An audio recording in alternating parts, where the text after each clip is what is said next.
Quand j'étais ado, j'ai lu un livre de Jean-Jacques Rousseau qui s'appelait Rêverie d'un promeneur solitaire. Et là, j'ai eu un tilt, prise de conscience dans laquelle la source du vrai bonheur se trouve en soi. Et à partir de là, je me suis dit que effectivement, j'allais chercher le bonheur en moi et que j'allais arrêter d'aller chercher le bonheur à l'extérieur de soi.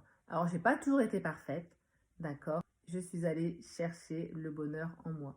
Et c'est pour ça que souvent on me dit, mais Lucille, en fait, t'écoutes pas ce qu'on te dit. T'en fais qu'à ta tête. Si j'écoute ce que les gens me disent, mais si j'estime que ça résonne pas en moi, pourquoi je veux le valider? Si j'estime que ça ne me correspond pas, pourquoi je vais prendre ce que quelqu'un d'extérieur à moi me dit, dans la mesure où la source du vrai bonheur se trouve en moi. Et après, on va essayer de vous faire culpabiliser, on va dire, ah ouais, mais en fait, t'es égoïste, tu penses qu'à toi. Tu penses qu'à toi, t'es vraiment centré sur toi. C'est en aucun cas être égoïste, ça. Est-ce que c'est pas plutôt la personne qui vous dit ça, qui est égoïste, parce qu'elle voudrait que vous fassiez comme elle a envie que vous agissiez? Elle va essayer de vous faire culpabiliser. Mais ça, c'est pas un comportement égoïste de la part de l'autre que de vous imposer d'agir d'une certaine façon ou de faire quelque chose qui ne vous correspond pas. Sachez que la personne la plus importante dans votre vie, c'est vous.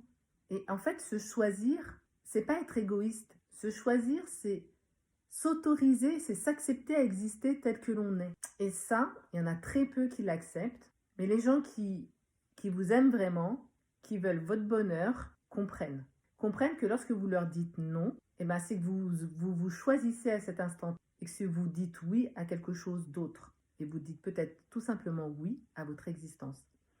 Et donc se choisir, s'écouter, trouver les ressources en soi pour vivre vraiment une vie incroyable, fabuleuse, ça ne tient qu'à nous, mais c'est juste un choix. À un moment, c'est oser peut-être chagriner les autres, oser peut-être sortir des sentiers battus, oser faire autrement. Comme on dit souvent, think out of the box.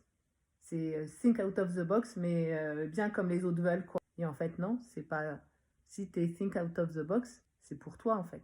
Et c'est en aucun cas égoïste que d'agir pour soi, parce que la personne qui sera sur son lit de mort et qui sera pleinement satisfaite de toi, ça sera qui? Ce sera toi. Toi, tu es là sur Terre pour évoluer. C'est ta propre évolution, en fait. On est tous là venus sur Terre pour vivre notre propre évolution. Alors après, est-ce que c'est envoyer balader tout?